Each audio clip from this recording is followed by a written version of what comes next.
Welcome to Pesci's Recovery Corner. This is a recovery podcast where we talk about all things recovery. Recovery from what? Recovery from addiction, recovery from alcoholism, recovery from mental health. Before we get started, if you'd be so kind, if you are watching us on YouTube, please subscribe or like or share. And also, we'd love to hear the comments. Talk about whatever you feel when you're watching our podcasts. I have a very special guest today. His name is Jeff. Jeff, welcome to the corner. Thank you. I've known Jeffrey for many, many years now. Good friend. Lots of personal struggles, but you're back on the wagon. Right. Okay. So let's talk a little bit, Jeff. Let's go into your past. Let's delve into that thing and see where were you born, raised, all that jazz. I was born in Texas. I was adopted at birth. I moved from Texas to Louisiana. How old were you when you were adopted? 0. Okay, so she got you when you were a baby. Yeah, she got me when I was a baby. She's the only mother I've never ever known. She's an amazing mother. Okay. My dad was a piece of work, but that's a different story. But it was mom and dad that came together or had you together, like brought you into the house? Yeah, they adopted my sister first, and then they adopted me second. And was your sister from the same parents or different? Different parents. Okay. And growing up, you were born in Texas but moved to Louisiana almost immediately? Yeah. All right. And then you grew up in Louisiana? I grew up in Louisiana. Which part? Shreveport. Okay, Shreveport. And growing up out there, was it tough? Was life tough? No, life wasn't really tough until my parents got divorced when I was 4, and my best friend, which was my sister and my mom, and to my perception, just like disappeared. And it was like me and my dad, and he wasn't a very loving, nurturing guy. So you live with dad? I lived with dad, and until about the 5th grade. And in the 5th grade, they moved to Albuquerque, like out in the desert, and I hated it there. So I one day I was like, I want to go back home, and my mom was like, you can come home. And then when I moved back to my mom's, I started having like behavior problems. Okay, before we get into the behavior problems, so when they split up, did mom want you to go with her, or why was it decided that you stay with dad? They decided that the boys went with the boys and the girls went with the girls. Gotcha. Okay. So then didn't like New Mexico, and then mom invited you to come back with her. I didn't like my stepmom at all. And I didn't like the living, like it was me alone in a giant house. Mm-hmm. And I remember feeling alone, empty, afraid. They didn't give me much love or attention. And and then like all throughout, I was disciplined very heavily by my father. My sister and my mom were at lunch one day, and they figured out that my dad was really aggressive with me, and they called me, or I got in touch with them, and they were like, oh, by the way, your dad used to beat you up when you were a kid. And I was like, oh, okay, well, that makes sense. Well, you didn't know? No, I didn't know, and I was 4. You didn't remember that dad used to be abusive with you? I had no idea. I always felt some sort of fear in a bunch of different ways, but I never was able to connect it. And gotcha. When they told me, then it connected. Okay. So it was kind of stuff that you probably just blocked out. I assume so, yeah. Or you were just so young, it was hard to remember. It was probably more of a lot of blocking out. Yeah, I understand that. I can relate. All right, so then you moved back to mom's at how old? I was in the 6th grade. Back to Louisiana? Yeah, back to Shreveport. And sister was there too? My sister was there too, but we had already been estranged. Like we had been apart for so many years that it wasn't like the same connection it was when we were kids. So yeah, there wasn't that closeness. No. She's younger than you? She's older than I am. How much older? 2 years. All right. And then you said you, in your adolescent period, became kind of troubled? I was always insecure. I was like always, my objective was to be loved and accepted. And I didn't know how to do that because I didn't really have any instructions. From like when I was younger, the child learns behaviors that do and don't work. And as they grow older, they discard the behaviors that don't work. I never had that learning curve. Yeah. So I experienced it much later, and it was difficult at best for me to create, friendships and relationships and know how to do with how to have them successfully. I was always like, if it got hard, I would just bail and give up on people. And as a result, I became like a lone person. I had like one really close friend. His name was Jason, Uh-huh. which was Jason's ambitions in life were a lot different than most other kids. He was out to get loaded, to use people, and I kind of adopted those traits. Well, how old were you when you were friends with Jason? It started in the 6th grade. Okay. When was the first time you ever used substances? I was 13. I What'd you use? a pint of Evan Williams. It was disgusting. Alcohol. Yeah, alcohol. And I remember drinking it, and then I remember it's kind of fuzzy, but it made me really sick. I remember sleeping on some girl's flowers that were meant for her father's funeral in the back of a car and catching a basketball with my face. And the next thing I know, I was like throwing up in the front yard. How'd you get the Evan Williams I have no idea. liquor? No idea. Don't even remember. No, it's just like I stumbled across it, and it was it wasn't the freedom I was looking for. I'm never drinking Evan Williams ever again. It was disgusting. Ever since. No. Then was this during school or when? This was probably my freshman year of high school. Okay. And question for you, growing up, any bullying or being bullied or anything like that go on in your life? People tried. I was always like a recluse. I was always like that guy that could be pushed around, like, and I would allow it to a point, and at one point I would just explode. And one day I got in a fight in the 6th grade, and I really messed this kid up. And I've always been aggressive, but it's Louisiana. You learn how to shoot, run, jump, swim, fight, Yeah. and all that stuff. But I was always so desperate for like love and acceptance that I kind of got pushed around a lot.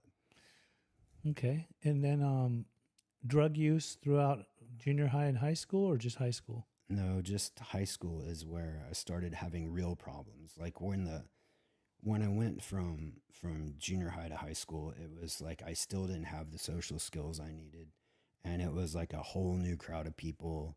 And there was a few friends there that I knew when I was a kid, but again, we were estranged. Like there was always a separation. Like I lost a lot of my friends when my parents got divorced, and I just didn't do well in high school. Okay.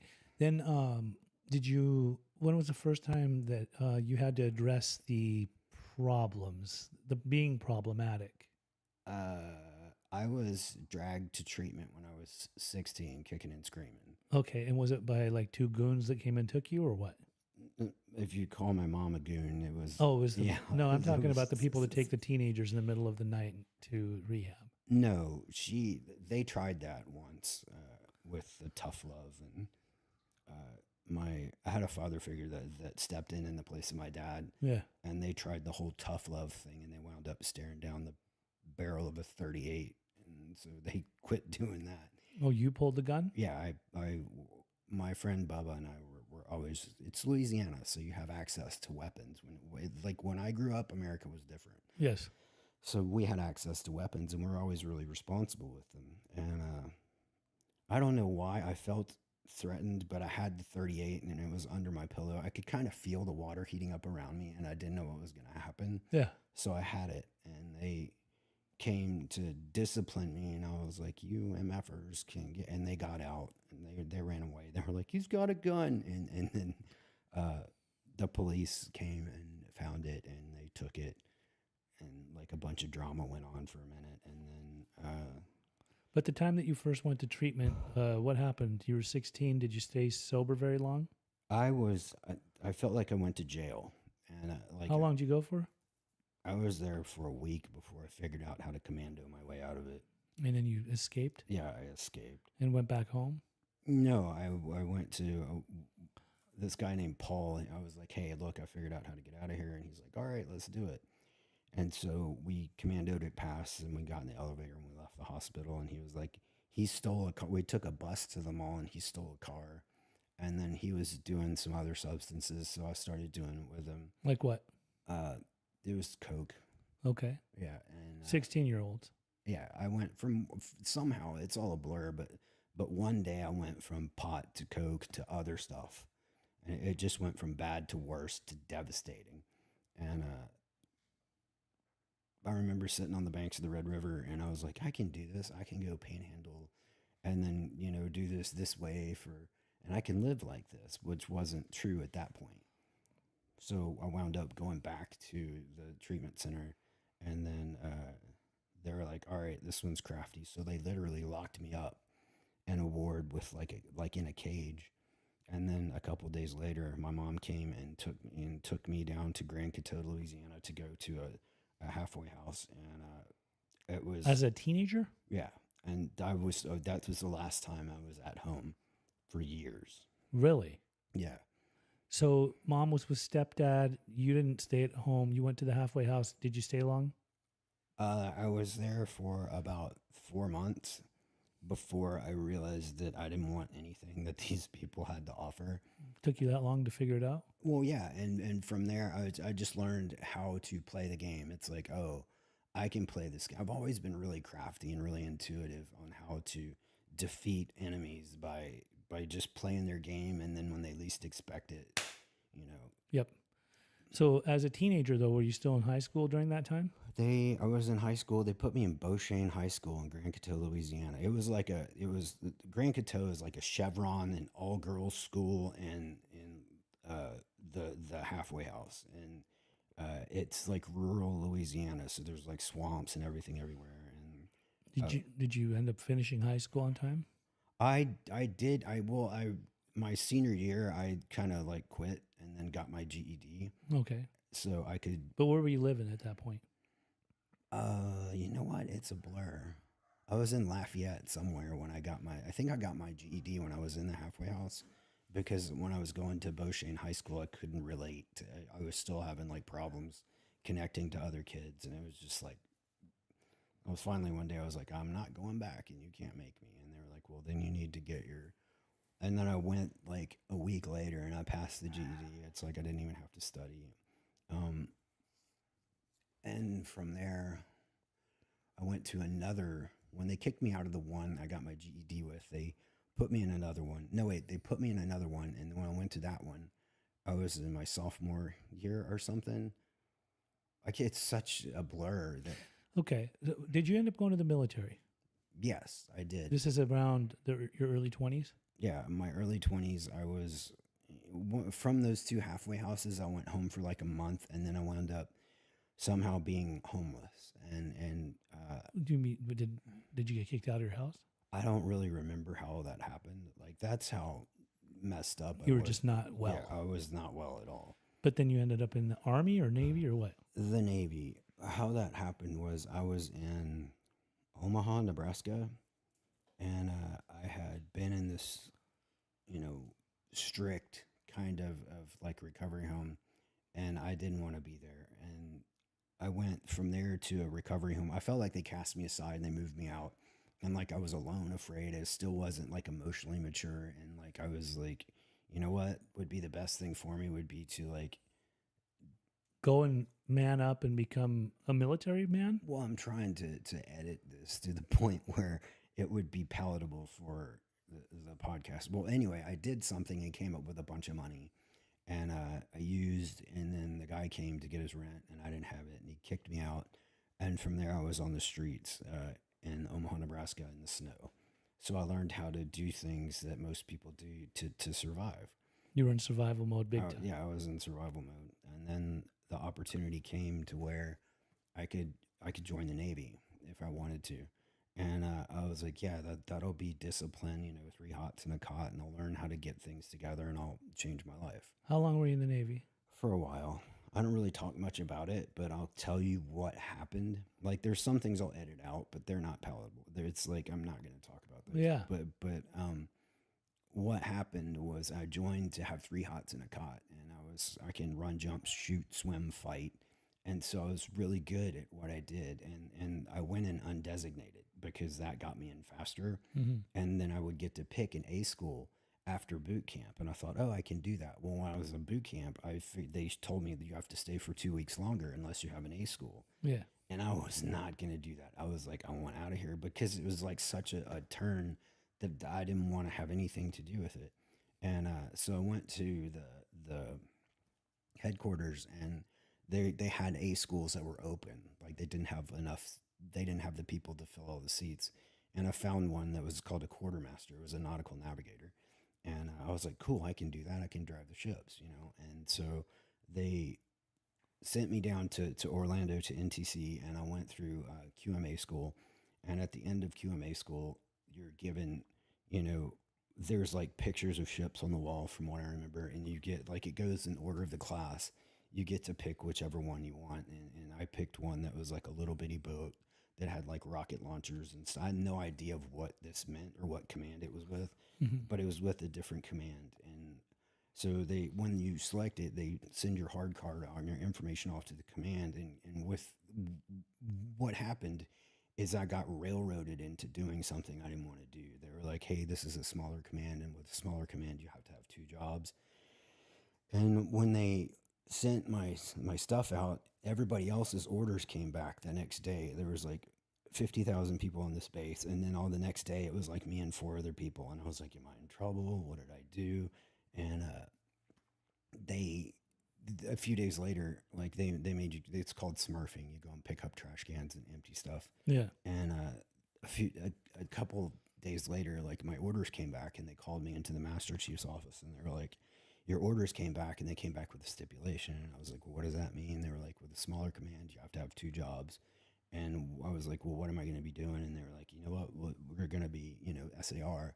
And I was like, I don't know what that means. And they had like, this was in the time they had the VCR tape. So they put the tape in, and it was like a tape of people doing the craziest crap. I was like, and at the end of the tape, they were like, what do you think? And I was like, I don't want to do that. And they were like, nobody's asking you what you want to do. Pack your sea bag. Yeah. And from there, I became like, from a little boy that could be pushed around and was threatened by other people's presence, I became the monster that I tried to diffuse for the rest of my life. And I still have problems with the aggressive part of it. Still. Yeah, it's like, but it's a lot different now. It's like I've gone to the professionals and stuff like that and dealt with a lot of the stuff, but some of it's still like I use the doctrine to understand the steps of Alcoholics Anonymous because it's a battle, right? It's the same thing as a linear battle. It's just you have to have a different weapon to fight this battle. And I look at the big book as it's like an assault rifle. It's not really a book.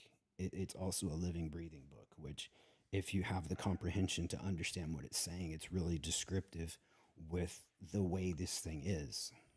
Anyway, we'll get into that later. We will. So after the military, you ended up going to lots of treatment, correct?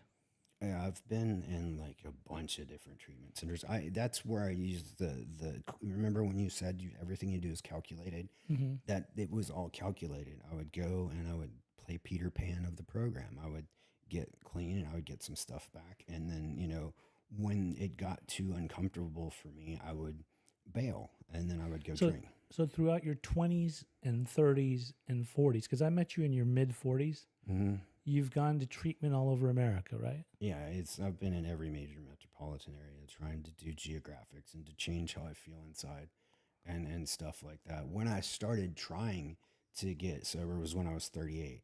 Mm-hmm. And I had been living in the Foxhole. Well, before we get into that, what's the longest amount of time that you'd ever, in all these treatment episodes and stays, what's the longest that you stayed sober? And before I started trying, 30, 60, 90 days. Okay, what about when you started trying? The first time I started trying, I got 11 months. And I met a girl, and she looked good in yoga pants. And, like, I was like, that's all I ever need. And like, there's a few more qualifications come to find out than anything like that. But anyway, so I met her, and I married her. And it was... You married her? Yeah, it was a disaster. Is this the person that you had the kid with? Yes. Okay. So you had a son. No, I had that. The son I met Jody when I got out of the Navy. And I was still that monster. And she saw me as like I wasn't stable enough to have. So you had a son with her, Yeah. with the other lady. But she took Joey and ran away with him. Okay. I didn't meet him until he was 16. Okay. But this other lady had a kid. Yeah. And you still have that kid? I still have that kid. Joey passed of a fentanyl overdose a couple of years ago. Yes, I remember. I knew Joey. Yeah. Okay, so later on, you after all these treatment stays and episodes and trying to stay sober, even attempting and getting the 11 months, um, what happened down the line where you ended up living in a foxhole? Uh, well, my somehow they got an interventionist involved in my life, and he was like, you know what, this is what we're gonna do. This is how we're gonna do it. And I was just like, they And were what like, was this? What state? this is in California, Okay. and they were like, you know, we're gonna cut off all your resources. You know, you're gonna be homeless. And I was still that Navy monster, and I was kind of like, you know what, you guys forget I can live outside, and So because you had a military background, you had the ability to say "F the world, I'm going to go and do my own thing," and that's why you dug a hole into the ground to live in. well, being mentally tough is a part of what it is, and um, how would I explain this? Every time I would get uncomfortable, I'd run, and I wasn't afraid of living outside. I thought, like, throughout the years, I had forgotten everything that the military had taught me until they hired the interventionists, and I wound up back on the railroad tracks drinking. Who hired the interventionist? Your mom? Yeah, my mom. His name was. I don't know if I can say it on here, but Doesn't matter. yeah, he. But he was always trying to get me to do something, and I was like, no, I was not gonna. I couldn't surrender. I'm not built to Do you surrender. remember his name? Yes, I do remember his name. What was it? It's Richard is his first name, and I won't go. I'm not gonna break his anonymity. I think I knew who it is. Yeah, I think you do too. Yeah. But we can't. It doesn't matter. Right. I mean, whatever. Anyway, so I moved out. I went out and I was sitting on the railroad tracks where I'd been frequenting, and I was leaning against a cinder block wall, and there was this big bush above me, and I was pulling on this vine, and it's like, you know how in the cartoons where it goes pink, pink, pink, pink, pink up Yes. and well, I was doing that, and I didn't. I guess I pulled the last support out, and this bush falls, and it falls. It didn't hurt me, but it landed. It was like instantly I was in cover, and like that. From there, all the military files just started loading like the Terminators, like, and I was like, oh yeah, I can live out here. What's the first thing I need? That's shelter, right? So I was like, Was this in Santa Ana, California? yeah, this was in Santa Ana on the railroad tracks. At the corner, you know where the Embassy Suites is? Yes. There's a train yard behind that, and then where the tracks curve, Mm-hmm. that's where I built. I built my first foxhole, which was not military specs. Did anybody ever come and mess with you for building a foxhole there? They couldn't find me. The second time they couldn't find me. The first one I just found 4 railroad ties and a skylight and threw a blanket over it and covered it up with, dirt. When we talk about a foxhole that you were living in, how deep was this?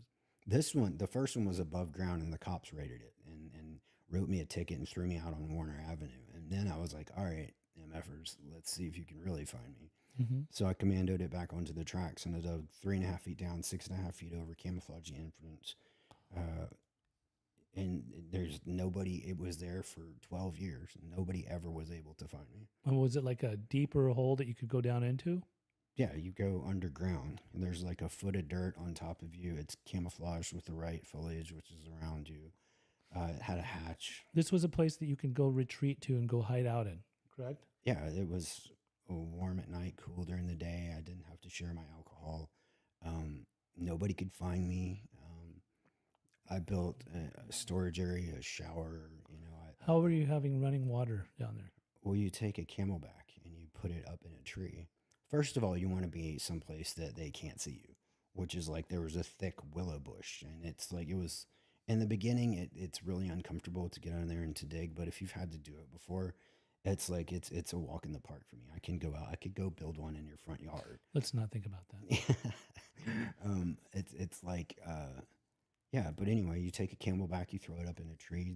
The water will heat it up, and then you have a shower, and then you have I had like a propane stove. At first, I had a candle, but that wound up exploding underground and catching me on fire. I didn't know that molten wax was explosive, but what I did was I used to have to use candles, and that's what they teach you is if you're underground, a candle can raise the temperature to a survivable temperature. How long did you live under there? On and off for 10 years. Okay, because when I met you, you were in treatment.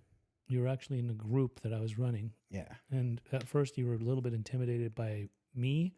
You thought that I had it out for you, but later on we actually kind of developed a friendship. And then I would sit in groups with you and think, well, this guy could pretty much run the groups. It seems like he's pretty treatment inclined. Like he's been a lot of treatment. You can tell, especially if it was like a 12-step type of group or something like that. Like you knew the book inside out. But also what I started to learn about you during that time is that you kept wanting to leave treatment. And often if you would, you would either talk in advance about going to the Foxhole or you would just go to the Foxhole and people would come and search for you and try to find you. Yeah, and they never could. Okay. That was the point of the Foxhole. Yeah.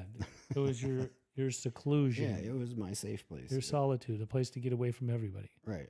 All right. So psychologically, you think there's something going on there that you would always go back and retreat to the Foxhole? Because you even throughout the years would always talk about, you'd always come get sober for a while. And then you'd say, I just feel like nothing's working, or I don't want to do this, or I just want to go back to the Foxhole.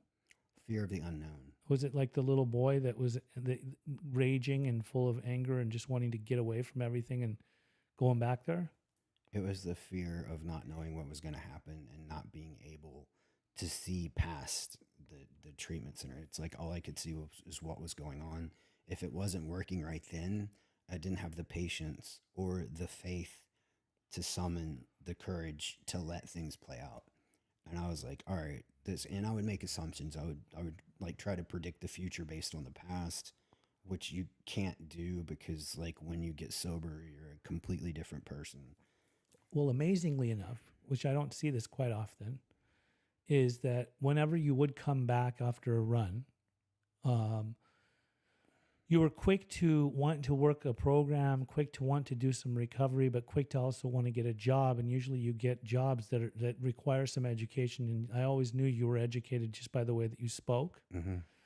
And then you'd get these jobs where, I won't say what kind of jobs they were, but you were usually helping people in the jobs. Yeah. There was major requirements for you to be able to be normal, to be able to help people enough in the line of work or jobs that you carried. Right.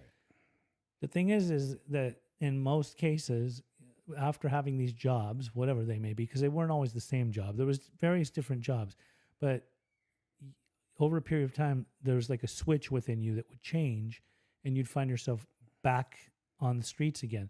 Sometimes not living literally on the streets or in the Foxhole, but often resorting to motels, usually dingy, seedy type of places that weren't really above the board. But like you loved using certain types of substances too. I know there was meth in the mix. I think you've done some opiates, and Xanax and things like that. But definitely crack and alcohol were your major get downs, weren't they?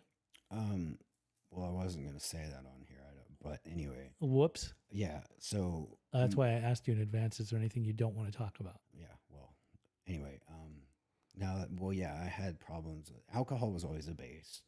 And then cocaine in any form was like my drug of choice. And I've had battles with if you look back at the span of my entire life, it's like I would switch from one to the other, thinking things would change, not knowing that the problem had nothing to do with what I was using, but how I was feeling. Right. So once I got sober when I was sober for 2.5 years, like when I left Florida, when my brother was like, hey, I know how to get sober. And I was like, I've been to treatment before. He's like, this has nothing to do with treatment. That caught my attention, and he flew me out there, and he detoxed me in his recliner with little football Xanax. Yeah. Like I would vibrate, and he would give me one. And then when I could finally stand up, he was like, this is what you do. Go to a meeting and find a guy that has a life like you would like to live and do what he says. And I was like, that's it? And he was like, yeah. And so I went to CA, and I found that guy, and luckily he's really heavy hitter, like stays within the box of the program, which I'll talk about later. Yeah. And it started to make sense to me. It still wasn't easy for me to practice, but in that 2 years I went to school, I got an education to do what I do. And everything that... So outside of the 11 months, you actually put together 2.5 years of sobriety. Right. And you even took people through the steps. Yeah. And well, yeah, I found a way to articulate the information in a way that I could understand it so that they could understand it. Because And some of them stayed sober and still are. yeah, there's a lot of them are still so 2 are dead, the rest are still sober. Which is like has nothing to do with me. It just has No, I know it has nothing to do with you because I watched your personal struggles yeah. over even after all that. Yeah. I've seen you make tons of attempts at getting sober. Yeah. I've seen lots of falling down and bruising knees and getting back up and walking again. And you're the way that you have been. Yeah. It's never been anything I've held against you. I always love you no matter what. Even when you're really angry, like the anger comes back when you're like on one. Yeah. And I become your enemy. But then later on, you always seem to come back and find me and we reunite like we never left off. You actually normalize quite fast. Yeah. Like within a day or two. Well, not more recently, your detoxes are a little more A little bit drawn out. rough. You seem like you're like it's starting to affect you and catch up with you. You're also what 50 or so I'm now. 50 now. So something happened more recently. Yeah. You're how many days are you sober right now? I'm 50 some odd days sober. Okay. So for those that are listening to the podcast and they can't see the visual, because I'm going to break out the board. Right. I want you to tell me a little bit about what happened more recently that you kept telling me I need to get a whiteboard and I want to show you something. Okay. Well, that starts when one day I was in my Foxhole and like I used to pop my head up like a little gopher and scan the tracks before I rolled out of my Foxhole because that's just the smart thing to do. You never want people to know where you're going. And I popped my head up out of the ground like a little gopher, and this voice like I've never heard before, like it was an objective kind voice that harassed me for a couple of years after that. But it was like, hey Jeff, this is not normal. And I was like, well, and then I noticed that nobody else was living in foxholes. Yeah. Nobody else had to be careful lighting cigarettes because of their blood alcohol level. It was like, people, I was like, what if it's me? And then I realized that it was me. And a couple years go by and like this voice was always like, would tell me, hey, you shouldn't be doing that. You should be doing this. And started painting a picture for me.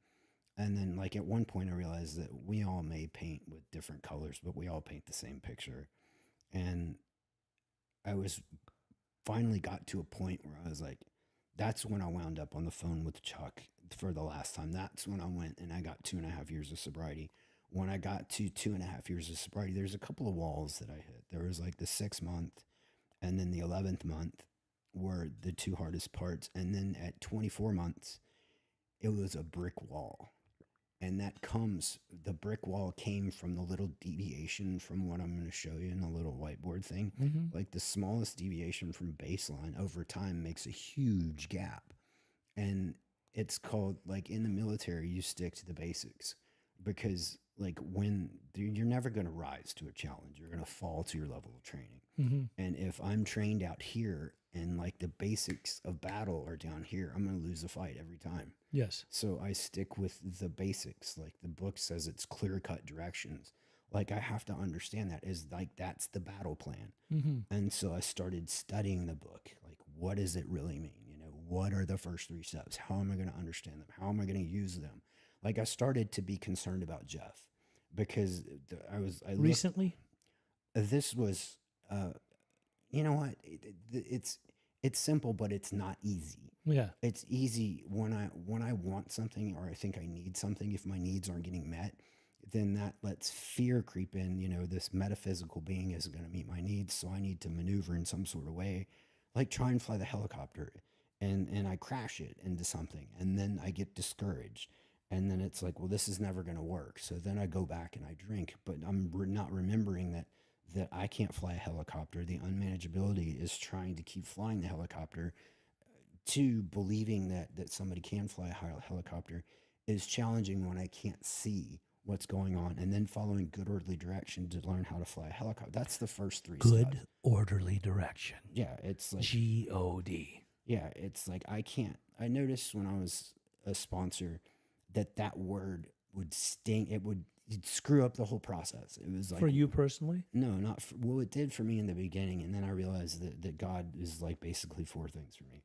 It's the gift of desperation, which takes me to the group of drunks, which puts me in good orderly direction, which leads to the God outside of the 12th step, which I experience. It's like that. It's that simple. And that's, Okay. So if I get the whiteboard right now, yeah, I'm going to hold it here. yeah, I'd like for you to build the diagram that you showed me, yeah, and then obviously you have to erase it and then add on to it, correct? right. All right. So I'll hold it here, and what I would like for you to do is to be able to have the microphone in position to so you can still draw Okay, and explain so we can hear you. okay, Because there are people that are just listening to this and can't see the diagram. okay. So you might want to take your headphones and turn them the other way around. There you go. So the wire's over there. All right. And then I'll hold this over here. And you can kind of just talk with the microphone by your head. Okay. Can All you right. hear me? All right, that might work. And then here's a pen. All right, where's mine? Okay, so here, bring it close. And there, when you want to wipe it down, there's a thing right there. Okay, so in the beginning, this is what I had to understand before I started working the steps. This is like you've got the triangle, the circle, and the square, right? There's the 12. There's one spiritual square. Okay, so thoughts, feelings, actions. In the beginning, I realized and this all came to me one day when I was sitting on the railroad tracks, and I was like, why can't I stay sober? And I had my book. I don't have it with me right now, but this is what started to come into mind. Just speak up a little bit so the mic catches you. But I hear you. Okay. There's that better? Much better. Okay, cool. So I've got my thoughts and my feelings and my actions. And this is where the fight is in the beginning. It's like my thoughts, I notice that my thoughts and my feelings, they influence each other, right? And my actions are like my smallest trait. But this is kind of the cognitive behavioral triangle, which you'll hear in treatment, which is like quantum physics if I don't look beyond what they're saying. Yes. They say that I think you've sat in enough groups to be able to learn about CBT. Right. It's like that stuff never made sense to me. I never understood I can't remember the groups I went to in rehab. All I know is that this is not Feelings Anonymous. This is not Thoughts Anonymous. This is an action program. And if I'm looking for a battle plan, this is where I start to fight in the beginning. This is kind of rough. So I've got my thoughts and my feelings, which influence each other, and they dictate my actions, right? So if I try and change my thoughts, that doesn't work. My feelings influence everything I do, which is difficult at best. If you can change one of these two, then your life will change. That's a guarantee. I was never able to do that. So I realized that action was my strongest suit. Well, with action comes resistance because I don't want to do what they tell me to do. That's where the fight is in the beginning, is the resistance to follow an action to change these two. For me, it started out with, make your bed. And I would be like, F you, you make my bed. I pay you to do that.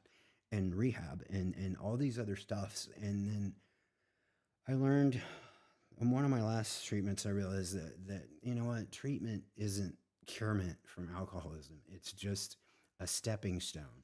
If you notice anything about treatment, it's like they'll take you to all these groups during the day, and then they'll tell you to get a sponsor and work the steps and take you to a meeting at night. I noticed that in the beginning, so I realized that my job was just to go to this stuff. I remember one day we did this emotional charades group, and I had to act out desperation, and I kind of did it inappropriately. But anyway, that kind of stuff never really resonated with me. What resonated with me is, all right, what do I have to do to fight off these two, right? Well, with action comes resistance, right?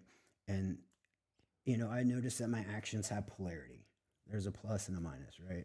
I can do the way or I can do it my way. And I've already decided that my way didn't work when I came here. I had no relationships. I think I had one friend, which is my brother, and then you, Pej, and then it was like me and the raccoons out in this hole in the railroad tracks.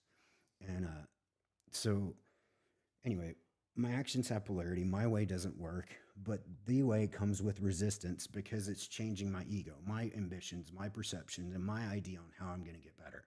It's like I go to treatment thinking I know how to fix this problem, when in reality, let's think about what Jeff's accomplished so far, which is like a big fat zero.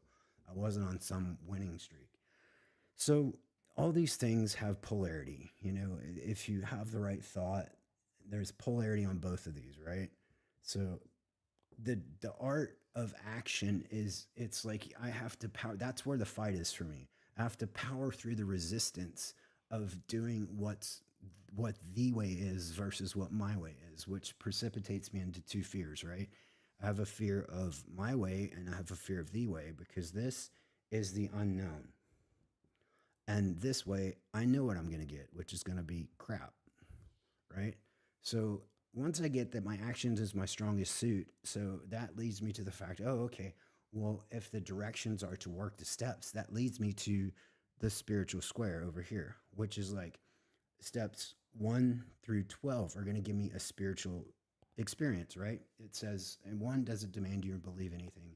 Step 12 says, having had a spiritual awakening as a result of these steps. You know, I find that the box represents the box that the sponsor has to stay in. It's like when I sponsor people, I'm just like, I'm not a relationship therapist. I'm not a banker. You know, I'm not anything else other than able. I don't micromanage people. I believe it's like one meeting a day. Not just, there's a whole bunch of different things that the book doesn't really talk about. But the box is the box I operate in as a sponsor. And then I straighten out, you know, physically, mentally, emotionally, and somewhere in the steps. And that leads me to the circle, which is like balance. There's a little bit of bad in the good and a little bit of good in the bad. And from like 25% work, 25% play, 25% program, and 25% fellowship, that leads me to peace. And the peace is my goal. And when I'm peaceful, I can practice love. And that's like chicken scratch on the board. I usually am able to draw it better. But, and this is like the basic thing I had to understand, is like, this is why they call it an action program, because it changes these two. And in the beginning, it's like turning on a water spigot. Like, it's really hard to turn on. But the more I practice doing the right thing instead of what I want to do, the easier it is for this thing to go up. And once it's like a helicopter, then it starts to fly on its own. And it becomes easy to act and to feel and to think like a normal human being, like following this. So that's basically that in a nutshell. That's like the simplified version. That's it. If you want, you can find me on Facebook or anything like that. And I can, if you have any questions, like, I'll be happy. Like, I would actually be honored to help whoever wanted to understand this. Okay. And what about, did you need to erase it and do something else? Yeah, I was going to do, like, this is how I, Was the yin and the yang there? yeah, that's the balance. Well, there it is. Yeah. So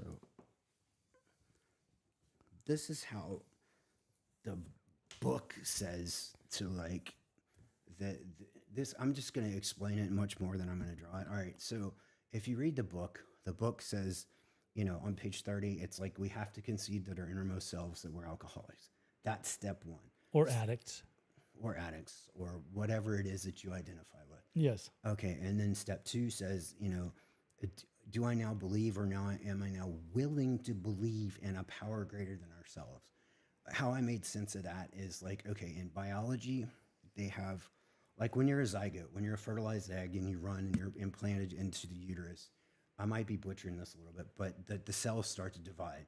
Around division 240 or so, the cells start to become specialized cells, like a liver cell or a brain cell or a kidney cell.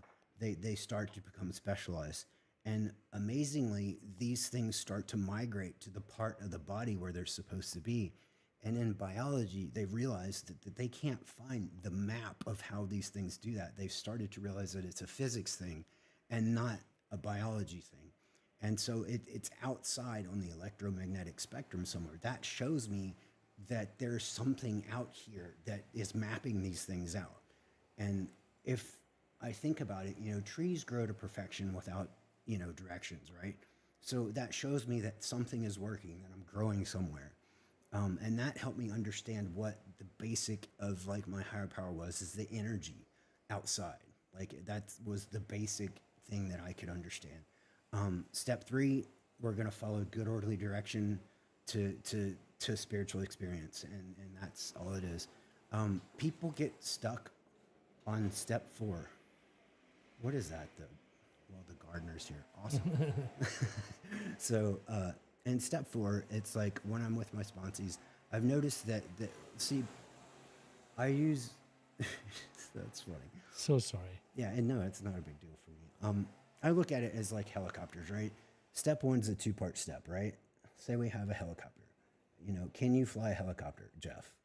No, I'll kill us all, right? Okay, so if I can't fly a helicopter, that's one. I'm powerless over flying a helicopter. I can't.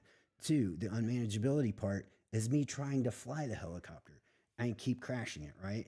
Step 2 is like I was sitting is like, what, do I believe somebody can fly a helicopter? Yeah, I see them flying around all the time.